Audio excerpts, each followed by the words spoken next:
speaking with a neighbor of murder suspect Vance Boelter in North Minneapolis. His name is Adam. He asked that we not mention his last name. I think you'll understand why here in just a bit. But Adam, thank you so much for joining me.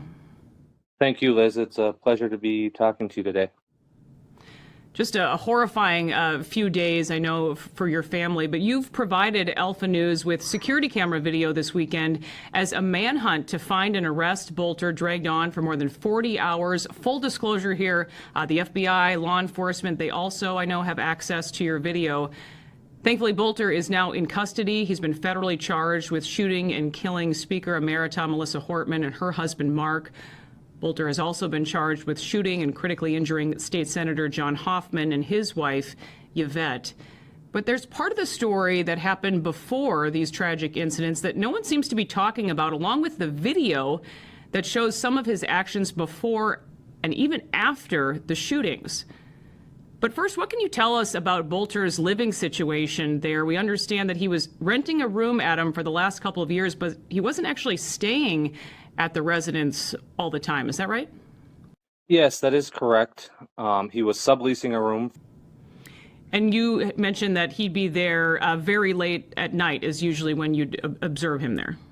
Yes, a lot of time he would come after midnight, and then there was also a lot of time where he would leave very early in the morning, like around 4 or 5 a.m. What did you think of Boelter? What were your impressions? Well, with the way he dressed and the vehicle that he drove, my wife and I thought that, he was a detective or maybe some kind of private investigator.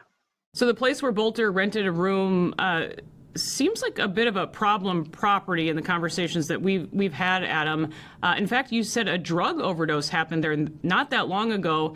Along with what has happened in the past, there's this security video of what happened last weekend. And again, just to be clear, you are cooperating with law enforcement. They have access to all of this video. Your security cameras record several moments of Boelter just before he allegedly committed these horrific shootings. In hindsight, it seems as though he was setting up Thursday, Friday. Sort of walk us through the timeline here and what did you see? We didn't see any of his vehicles at the house in the couple days prior to Thursday. And then we did notice after going back through our security footage that he looks like he arrived where he was subleasing at around 10 p.m. on Thursday night. And then he's there in the house and doesn't leave until about Friday around 11:50.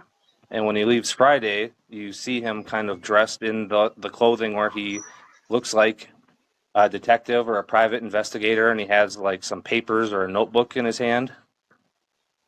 And then, and we think he was setting up, like planning for the murders. And then around 5:38, 5:40 p.m., he comes back and he has different clothes on, maybe the same pants, but he has a different shirt. So he changed clothes while he was out. He then around 7 p.m. has a raincoat on and loads a bag into the vehicle that he was driving. That was one of the fake police cars. And then he pulls that car around to the back of the property, and that's actually where that car stays. And then around 8:45, it looks like he leaves on a bicycle in the alleyway. And then we did notice, too, that he was back at that residence for something at 12:55 a.m. on Saturday morning. Our camera shows him pulling away from the driveway in the alley right before going to the Hoffman's residence. He comes back at 6 a.m. and breaks the window out of his own vehicle. He's gone and not seen at that residence again. And then around 8 a.m., the Minneapolis police come and take his roommates. And then there's no SWAT operation until 2 p.m. Okay, so obviously a lot of questions here. We did go ahead and release that video this weekend of him smashing his vehicle, the window out of that vehicle. Any speculation as to why he was doing that? I think that he may have been smashing his own window out to make it look like there was auto break-in or some kind of alibi. There's been a lot of auto thefts and auto break-ins in this exact neighborhood. So 3 hours after Boelter allegedly shot and killed the Hortmans, your security camera records him again that morning. It's 2 hours then after that, that police are there on scene.